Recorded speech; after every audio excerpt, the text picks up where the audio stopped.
Yomi Fabiyi wọ́n wá wò pé yes ká fún opportunity yẹn ká fi separate wọn so that kí n gbọ́ ìka wà lọ́tọ̀ wọ́n máa lè mọ̀ títọ́ nǹkan tó ṣẹlẹ̀ sí Mohbad látọ̀dọ̀ àdúrà alright so now lẹ́yìn ìgbà tán arrest àdúrà tán wọ́n ti arrest àdúrà tán so there was a need pé kán kí àdúrà wà for ní police custody for almost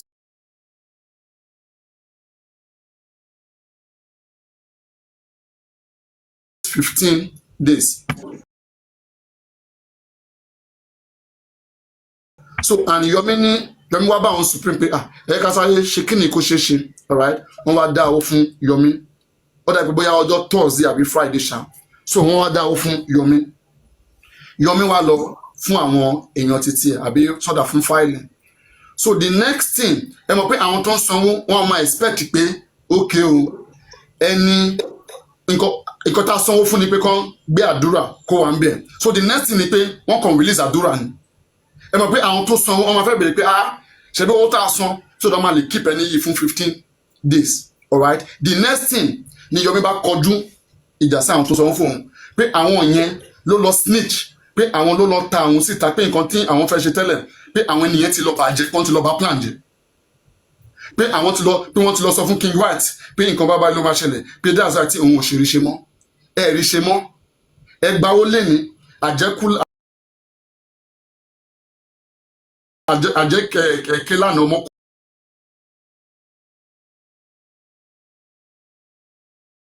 kú lé ní ta ló mọ̀ pé àjẹ ló pọ̀ mọ́ ẹ̀yin wá gbowó tán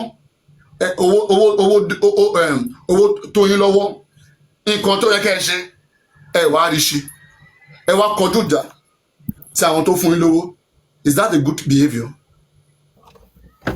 I don't think so. Ṣé I understand? So ibi tí Yomi ti lọ pé máa nìkan tó ń pè ní Richard nìyẹn pé ọlọ́pàá ni o pé kó wá sọ nǹkan tó rí pé ìgbà tí wọ́n investigate igi. Yeah, I won't say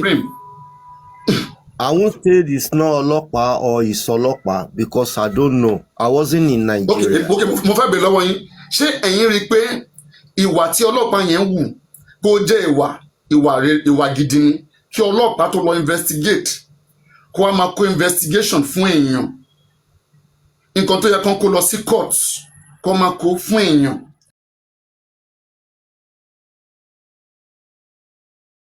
Dẹ́kẹ́ nìyẹn náà kó wá lọ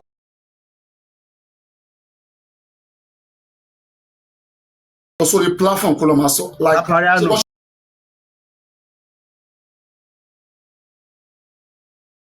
I've never experienced phone forensic before. I don't know how phone forensic work. You know what I'm saying? So you can see myself. I always tell Yomi, can we do this? Is it possible to read this? Because I've never experienced experience. Ẹ share life sí Yomi. Torí Yomi ó wà live. Ó wà live, okay. Torí ká ní pé àyè wà bá ní ká jọ wà lórí live kan so that tí Yomi bá máa jẹ́ kéèyàn sọ̀rọ̀ a gbọ́dọ̀ ṣàlàyé àwọn kankan fún Yomi Fabiyi. I need like àti kó tó tá a gbọ́dọ̀ ṣe àwọn àlàyé wọ̀nyí. It's very very important. We are a community in just for Mohbad. A gbọ́dọ̀ ọ̀rọ̀ ara wa gbọ́dọ̀ yẹra wa. We are looking for the same thing now. Èwo ni gbogbo ìjà gbogbo pàṣàpàṣà ọ̀pátá dúdú. You see? So nǹkan tó ṣẹlẹ̀ láàrin yẹn ni but the way tí ìgbà tí woman yẹn try láti sọ̀rọ̀ alright torí ọ̀rọ̀ owó yẹn gangan ó ti dájà sílẹ̀ láàrin wọn tẹ́lẹ̀ kan tó wá sórí platform yìí ẹ̀yìn ẹ̀kọ́ mọ́ ni. So nǹkan tí supreme fẹ́ sọ nǹkan tí supreme fẹ́ sọ ọ̀rọ̀ owó yẹn ó yẹ kó sọ ìgbà tó wọlé wá tó sọ pé ẹnì kankan ò ní dáwọ́ ní bíbá yìí sẹ́ẹ̀. It is a statement of fact. Kání kan ti jẹ́ kó sọ̀rọ̀ yẹn délẹ̀. Nǹkan tí platform yẹn sọ ni pé wọ́n ní ìyẹn kọ́ là ń sọ ẹni kankan sọ̀rọ̀ owó. Nǹkan táwọn sọ yẹn láàárín àwọn àti Yomi Fabiyi ni kì í ṣe platform yẹn kì í ṣe pé bóyá platform yẹn sọ pé àwọn fẹ́ dáwọ́. Wọ́n ní Yomi ń dọ́gbọ́n láti fi conversation wọn yẹn pé àwọn ti mú olè o supreme olè ní o snitch ní o okay wọ́n fẹ́ dọ́gbọ́n míì wọ́n fẹ́ fi máa gba owó. Nǹkan tó máa ń sọ nìyẹn. Pé tó bá jẹ́ pé torí as in supreme sọ fún ní jẹ́ kí kíni jẹ́ kó pass over now like let this thing like pé mo chat èèyàn kí ló jẹ́ kan tuntun bẹ̀ kí ló wà ń bẹ̀ àṣírí wo ló wà ń bẹ̀ ẹ̀yin wá dá sí pé ṣó yẹ kẹ́ ká nǹkan yìí ní báyìí ni so Yomi wá insist pé ó wà important o jẹ́ kó ka kí ló wà important níbẹ̀ torí kò yé Yomi ni is Darusha ló ń bá Mohbad àdúrà lọ gbé sórí so wọ́n máa ń dẹ̀ fi gbókè o àdúrà lọ jẹ́wọ́ fún àwọn ọlọ́pàá pé wọ́n sanwó fún ẹni wọ́n ṣe bàbá fún ẹ pé kó parọ́ ni so that ó dẹ̀ máa ṣe plea bargain ọlọ́pàá máa arrest yẹn wọ́n máa gbé ẹ lọ ò ní lọ sẹ́wọ̀n fún bóyá up to 7 years alright òun fẹ́ fi mọ nǹkan tí àwọn máa ṣe ní àwọn the other people ṣe get bọ̀ kò yé Yomi so Yomi kò change sí nǹkan míì àwọn èèyàn platform yẹn dẹ̀ wọ́n wá take woman yẹn after all her effort wọ́n wá take her snitch ṣe àwọn kìnnìún kan bẹ́ẹ̀ yẹn like ó máa dùn yàn so if there's any question tell me lọ́fẹ̀ẹ́ béèrè you can ask any question or tí mo sọ these 2 points mo make tí kò bá yẹ anybody lè béèrè any question a máa ṣàlàyé yẹn fún yín. Yeah, I understand you. Ìgbà tán sọ pé wọ́n lọ sọ pé ó fẹ́ drag mi nǹkan kan ni mo ṣe ní pé kí n wá pé kí ni what did I do? No. Because I did not know what you mean. mo kàn sọ bẹ́ẹ̀ pé kàn jẹ́ kẹ́ tó inform àwọn èèyàn orí platform nítorí wọ́n respect yín okay and orí platform yín ni wàhálà yẹn ti ṣẹlẹ̀ lọ́n ti ń po woman yẹn lórúkọ oríṣiríṣi wọ́n máa lọ sí video snitch. I mean sọ lórí platform mi I said it on my platform pé èmi ò tí believe pé Aries snitch lè Aries ó investigate ni mi ò dẹ̀ drag Aries etiquette I don't drag Aries so I said I would never believe no it can't be Aries. Yes torí an advice máa fún yín ni pé ẹ ti ní platform yín kí just Mohbad kó tó wà ń lẹ̀ alright yẹn just Mohbad ẹ sì máa wà ní Ọlọ́run tó ti fún yín ṣe tẹ́lẹ̀ á sì máa fún yín ṣe ẹ má jẹ́ kẹ́ni kó máa lo platform yín fún benefit tiwọn tẹ́lẹ̀ mọ̀ bí wọ́n lo platform yín kó jẹ́ fún nǹkan rere nǹkan tó yẹ pé yes. Thank you very much. Papariano ṣé mo lè sáré sọ̀rọ̀? Ẹ káàárọ̀ Supreme. Ẹ káàárọ̀. So nǹkan tí mi mọ bí ti Papariano lọ nǹkan tó ṣẹlẹ̀ lórí platform yìí yẹn ní ọjọ́ mo ní ẹ jọ̀ọ́ a nídìí 3 million ẹni èlò ní platform yìí máa dá mo ní 1 million a fẹ́ lọ máa fi ṣe mídíà. Wọ́n wá ń bú mi ní orí platform yìí máa kàn pè wọlé wọ́n ń sọ ọ̀rọ̀ ẹ lè caution wọn. Ẹ máa gbọ́ mi ti sọ̀rọ̀ tán ẹni sọ̀rọ̀ ẹjọ́ ń mú un ní mọ̀ pé mi náà máa join life mi ní àìpẹ́ yìí. Yeah, that's true. Ẹ lè caution wọn ẹ wá jẹ́ kí n sọ genesis kí ká sọ díẹ̀ ká gbẹ́nu dákẹ́. Èmi ni mo pe Yomi wípé bí wọ́n ṣe wá ba conference ẹ̀ jẹ́ yẹn ó ní ground láti petition wọn.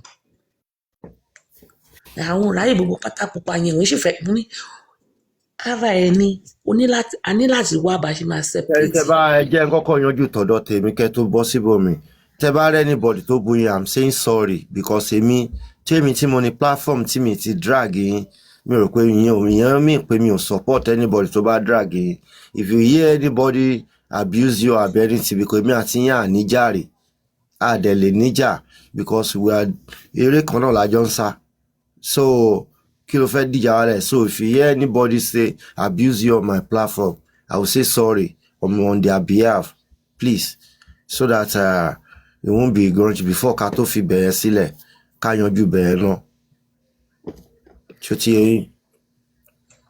Wọ́n ti tán síbẹ̀ náà ni.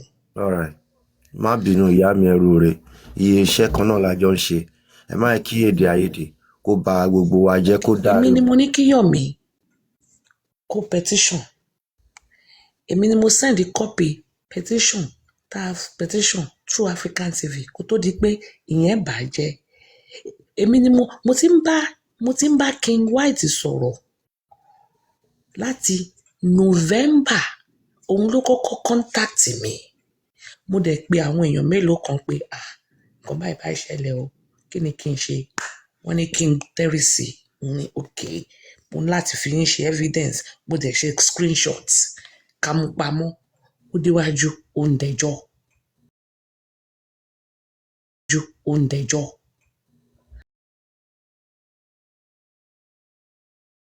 wọ́n dẹ̀ kọ̀ mí láwọn.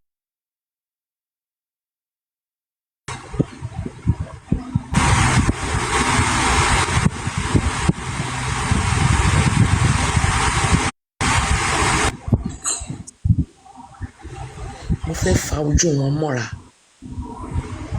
ká lè mọ ibi tí ọ̀rọ̀ yìí ti wá. Mo fún ìyá Mohbad ní give away. Mo ní àkáǹtì nọ́mbà ìyá Mohbad, mo fún lówó, mo fàdúrà lówó, mo fún grandmother wọn lówó. Láti November mi ò gbà ti Yomi rárá. Lórí Papariano yìí wọ́n mọ̀. Mo ti ń bá King sọ̀rọ̀ kí n tó bá African TV sọ̀rọ̀, kí n tó ní kí African TV petition ẹ̀. Kì í ṣe pé King White ṣẹ́ mi náà. Kọ́kọ́ lè ya òun àti àdúrà ká lè níbi béèrè question ní ọwọ́ àdúrà ni. Èmi ló sanwó petition tí African TV ṣe kó tó di pé ó bàjẹ́. Ìgbà tọ́rọ̀ Yomi dé mo pe Yomi, omi mọ̀ pé ẹ tó kọ́ pé aṣábẹ̀rẹ̀ sí sọ̀rọ̀. Mo sọ fún pé bye. A ní láti separate. Papariano, there is noise coming from your background. Kọ́pì kìíní ta ṣe ti African TV mo jù ú sí. Gbogbo àwọn wọ́n ṣe náà fẹ́ lọ fọ́ lórí mo jù ú sí. Gbogbo dọ́kúmẹ̀ntì. Volume yìí ẹ fohùn sẹ bá fohùn sẹ jọ. Gbogbo document informations tí Yomi lè lò mo jù ú sí. Kọ́pì African TV petition ta kọ fún African TV tó rà wà la kọ́ kò nǹkan ló ṣe nothing kò ṣe náà dà àwa la ṣe gbogbo ẹ̀ a kàn ń lo orúkọ African TV ni. Kọ́pì yẹn. Ẹ má bọ anybody o Supreme ẹ má bọ anybody o ẹ má sọ̀rọ̀ yẹn má ṣàlàyé yìí ẹ má bú mi ò ní kún ní máa convention yẹn. Èmi yẹn ni mo máa tún wá lọ gba ẹ̀yìn. Ẹ má jẹ́ ká bára wa jà níbi tá a bá dé. Ṣé èmi yẹn máa tún wá lọ gba ẹ̀yìn wá sẹ́ pé mo lọ bá King White ń sọ̀rọ̀ kan ń ṣe kinní kan ó dẹ̀ múlẹ̀ kókókó ó dẹ̀ ń parọ́ níṣó nítorí pé ó fẹ́ fi conversation yẹn tú open door pé a máa ní ìdòwò àdé ní ìdòwò lọ́wọ́ tá a wà yìí. Sọ̀rọ̀ owó kò bá mi kò sọ̀rọ̀ owó ẹ má yẹ ká bá nǹkan tí ò bá tí ì sọ ẹ má yẹ ká sọ ẹ jọ nítorí Ọlọ́run ẹ dẹ̀ má yẹ ká bá ara wa jà ẹ jọ níbi tá a bá dé yìí kò yẹ ká bára wa jà ló kan àwa tá a tún jọ understand ara wa ká tún lè má tún gbọ́ ara wa yé kò ní dá rárá àti rárá ẹ̀dẹ̀ inú ẹ̀ rí gbogbo ẹ̀ bó ṣe ń dàrú ẹ ti get ẹ jọ ń tọrọ. Nígbà tí Debbie tán ní damage control kí Debbie kí protection àbí kílẹ̀ ń pè kí àwọn yẹn kàn máa bú mi. Sister mi ẹ má bínú I'm sorry ẹ má bínú èmi ni mò ń sọ pé kẹ má bínú ẹ má yẹ ká bára wa jà please ẹ má bínú sí Yomi.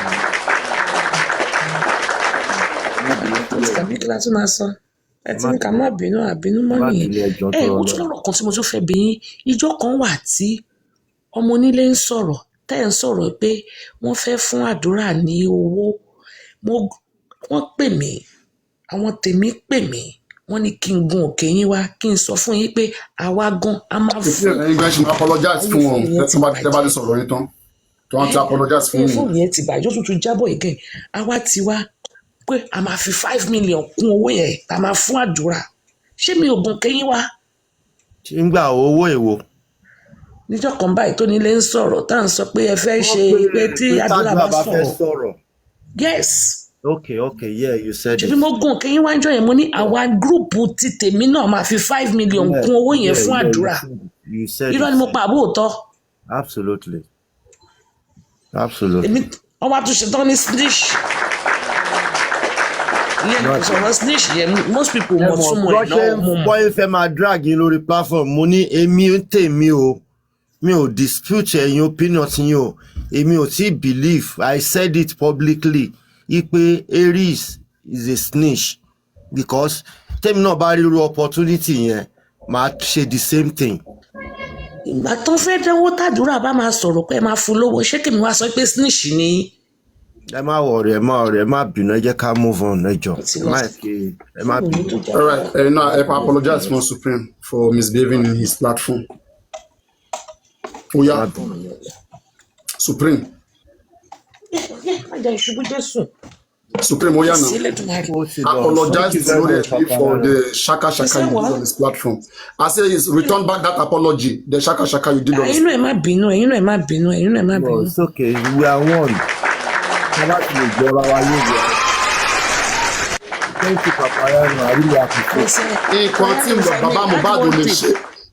Baba Mohbad lè ṣe lórí TikTok tó ń jẹ́ ká máa bára wa jẹ ṣe bó òun lè tàti yọjọ́ ọ̀rọ̀ ara wa fún ara wa. Baba Mohbad ẹ máa ṣẹ̀ sí ni last olórí very useless man. But we keep moving. A máa tẹ̀síwájú lọ kò sí problem. Well done. Thank you very much, Papariano. It's problem. Thank you very much. Good abortion. Supreme Mayor Lady and everybody. I greet everybody. Thank you very much for having me. In fact, olórí ẹbí ẹ má bú Supreme o. The boy anybody know we are in peace. Peace reign. All right, cause problem. Kẹ́dẹ̀ sọ fún Yomi Fabiyi náà kó ṣe the needful. Okay, tó nobody ṣe the needful. Àjọ wà ní. Everybody need everybody. One drop of water cannot make ocean. Papariano, well done. But the thing here is that you're missing my accountability owó yẹn, owó tó ń dodge yẹn, ó gbọ́dọ̀ explain bó ṣe owó yẹn. Please wait. Nǹkan tó ṣẹlẹ̀, nǹkan understanding ni.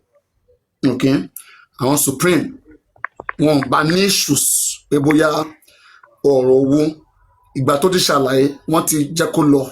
Okay? But wọ́n kàn feel pé in the future kò yẹ kí wọ́n ti mọ̀ pé yes pé nǹkan kan ló ṣẹlẹ̀ pé bóyá sàn pé ó ń gbówó yẹn mi wọ́n ti fi sílẹ̀ fún wọ́n wá fi pé in the future kẹ́nibọ́dì máa dá ní owó kọ̀ọ̀kan kò sí irú ọgbọ́n tó bá lè lò anybody ò ní dáwó fún wọn so ibi táwọn dúró sí nìyẹn ṣe get so ká má tó wá padà lọ pé ká lọ máa understand so number one kò yẹ kí irú nǹkan yẹn jáde ká ní pé Yomi ti fi òye gbé nǹkan yẹn tí kéèsì yẹn tó bá máa ta top máa sọ pé yes pé kí kéèsì yẹn ká wọ́ kéèsì yẹn it's a big problem for all of them àti Supreme àti Yomi àti Jokem gbogbo wọn pátápátá they are in trouble torí kì í ṣe irú nǹkan tó tẹ̀ ń jáde síta sí public nǹkan tó máa ra ṣe underground ni tó yẹ pé a kò máa rí result àní mọ ibi tí àní mọ ibi tí wọ́n ti make ẹ̀ tó ti jẹ́ kó ṣẹlẹ̀ but everything ti wá síta nísìnyí let's leave it like that.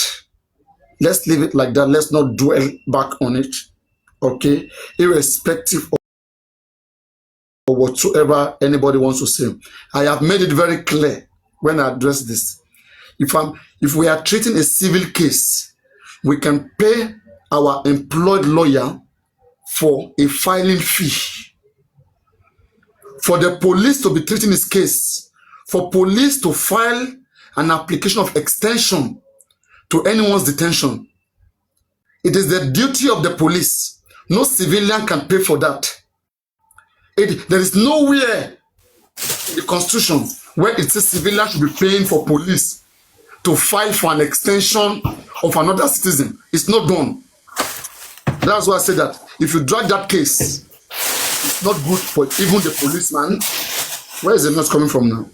It's not good for even the policeman because you guys did not give police people lawyer. They have a legal department that handle all their filing, all their documents, and they are being sponsored by the government. Even if the police is to pay for any fee, right? That's a legal thing. The lawyer represents the police. Even if they are to pay, the money is coming from the government. It's a government case. Any case the police is treating, it's a criminal case. The government will pay for it. We allocate budget for it, not any individual. When individual begin to allocate money for filing fees, I mean, how do you call that? That's inducing them. Because how do you explain that? Did you employ the police to work for you? That you are paying them? Or did you employ the lawyer that police is using to work for you, or how? It's not your duty. Okay? So that was out of place. That's why if you hit hard on that case, at the end of the day, that even if Adura, the person who can take that case right now is Adura, that there was a conspiracy by Supreme Mayor Lady Jokem and Yomi Fabiyi and the policeman to detain me unnecessarily. Okay? Now they will ask Adura, first, were you detained? No. So Adura lost that case. One. But was there an attempt to detain you? An attempt to commit a crime is a crime. Like there was an attempt to swindle Yomi, but Yomi was not swindled. Okay? So now, your Adura will have to prove that money was given to that policeman for his detention. But I don't think that policeman will even accept that money was given to him. So that case is dead on arrival. Adura, nobody can make any case out of that. Neither Supreme, neither Adura or anybody. The only person that benefited is Yomi Fabiyi and his policeman. They're the one that benefited. Allah. Papariano. Sami Jojo. Papariano, first of all, I disagree with you. But I don't like this. Wọ́n bẹ̀ yín online nísìn. Ẹ sọ pé ẹ gbọ́. Sọ̀rọ̀ mi yẹn. Wọ́n sọ pé kẹ́ má bínú. Let it slide. Me, in my own end, nothing will slide until Yomi comes out and come and explain that truth about that phone forensic that he used to push me and Supreme under the bus. Sami Jojo. Má jaja Supreme. Tó a fẹ́ ja ìjà ẹ kó dá ja ìjà. Jaja Supreme. Mo kàn sọ pé Supreme ni. Nǹkan tí wọ́n máa bẹ̀rẹ̀ make sure pé o lè parí ẹ̀. Tó a fẹ́ bá olórí ẹbí jà lọ bá jà. Papariano mi ìbá olórí ẹbí jà. Olórí ẹbí náà bẹ̀ mí tí olórí ẹbí ni nǹkan tí Papariano sọ. Olórí ẹbí is not involved and is not involved. Olórí ẹbí pé wọ́n apologize for the treat mi lórí Yomi for justice is trying his best. Let's leave it at that. Ọ̀rọ̀ owó kó má ṣẹlẹ̀ mọ́ simple. Let's move on. Kò sí nǹkan kan mímọ́, kò sí ìjà ń bẹ̀. Kò sí ọ̀rọ̀ pé wọ́n ń dáwó mọ́. Wọ́n dáwó mọ́. You leave that alone. Tell anybody bá yẹ fẹ́ dáwó fún. Okay? Tó bá wọn kan dáwó fún, ẹ fílẹ̀ ẹ kò lọ. Ẹ ṣe nǹkan tí ẹ gbójú kúrò ń bẹ̀. Busybody nìyẹn náà. No, bá wọn lè dáwó, wọn lè dáwó. Justice, Yomi ní right, Yomi ní 100% right. Lórí platform ẹ̀ àti lórí any platform ibi tó bá gbà láàyè. Láti fi sọ pé òun nìkan ṣe pé kán dáwó fún òun. Àwọn èèyàn dẹ̀ máa dáwó fún kò sí nǹkan tẹ́ ẹ máa ṣe sí. Ẹ má lọ para yín ẹ fi sílẹ̀ kì í ṣe kéèsì nìyẹn. Akọ máa pọ̀ sí láti máa accommodate ìwà ìbàjẹ́ nínú community náà. Community ẹ dá community sílẹ̀. The same thing náà ní Papariano. Papariano ìwọ ló pé Mohbad náà ní right láti ní kán dáwó. Papariano bàbá Mohbad náà ní right láti ní kán dáwó kò dẹ̀ sí nǹkan tí anybody máa ṣe sí àwọn tó máa dá. Exactly. Ṣe sọ̀rọ̀ sí and Supreme náà ní right láti ọ̀bẹ anybody dáwó sí Grace Ogale Foundation wọ́n dẹ̀ bí aláyàkọ́ anybody dá. Papariano. Supreme. By the way, yes, so that was Grace Ogale Foundation, no, Supreme, please let me say this. I think we are glad this morning, to be sincere. Many of us. Àwọn ti fẹ́ bẹ̀rẹ̀ show fún wọn nìyẹn pé ṣé kí ló ṣẹlẹ̀ kí ló ṣe anybody. We are glad this morning the way the matter went. It's good to stop. Pé àwọn lọ offline látàná ni lọ offline àkọwà ń bẹ̀ pé kí ló ṣe ẹgbẹ́ gbogbo wọlé ni. He came up and Kawal brought it up. Thank God Olori Ebi was here and fortunately you came here also and they begged you, you've accepted. Nobody will instigate anything because we are supporters of you at the same time supporter of Yomi Fabiyi. When I saw that thing that was going on Olori Ebi, I wasn't happy as one of them because I come to you, I go to Yomi. I'm coming. You guys should be talking. Thank you. We cannot stand the division between you and Yomi Fabiyi. We have gone far to come and be dividing at this moment, right? Both of you, and I've never been against you, Madam Aries, in one place in my voice. I've never said, even when people were dragging, I said, no, you have not done anything wrong. From the beginning before now, you have not done anything wrong. You were the one, your effort in this struggle is loud and louder every day. Your effort, your contribution is louder than necessary. You've done extremely well to Justice for Mohbad. What have you not done? We go to CTC, you are the one that brought the idea. You sub Wumi, you were the one that brought. So there is nothing your team have done well, Madam Aries. Even when you say you were talking to, you've said this before now. You were talking to, what is his name, King White. You've said it times without number with your mouth on your platform. We've been there together. So when Yomi was reading it out that day, I wasn't. Mr. Rotimi, hold on 1 second. Whoever is calling me, I'm trying to pick it. I can't. So I don't know who that person is. For me, to jabber. So I can't pick it. Sorry. I know the person is watching me and wants to probably tell me something, but me, Hello. So, Madam, having said that, for some or most of us, I think we are glad this morning, even when Olorebi came, apologize to you, and let's move on. We don't need to drag anything unnecessarily. Yes, we say some inciting comments and so on and so forth, but we find a ground of settlement, of ground of agree and disagree. Well, we just have to move on, right? At least the effort we put onto this struggle so far is more than what is even remaining. So kí la máa bára wa jà fún? The part of the money we are talking about, most of us are the one donating the money, right? So if you are fighting, where do we stand? We'll be like, okay, I want to stand with Aries, I want to stand with Yomi. It sounds somehow. We can't stand on both sides. We have to be neutral, and we love both of you. And the way you guys are doing things, we appreciate that. You were not there when Mohbad died, and whatever effort you are putting in place to reveal what actually happened to that young man. So I think we are glad this morning moving forward. That will for anybody. Let them contribute to anybody. If I feel I want to, your main raise, it needs money. And I have money, I will do.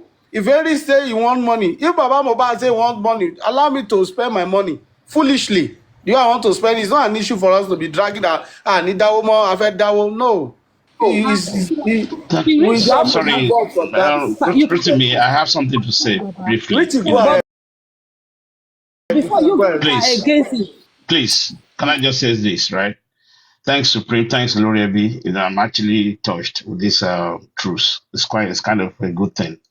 But let truth be said, right? I've always advocated the fact that I like the approach that Legeris was taking in terms of managing public fund with Yomi.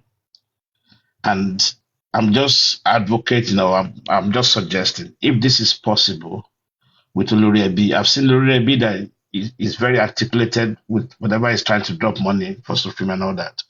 But let's truth be said, right? I know we can daoku whatever you want, yeah? But the degree of transparency is crucial. Accountability is crucial.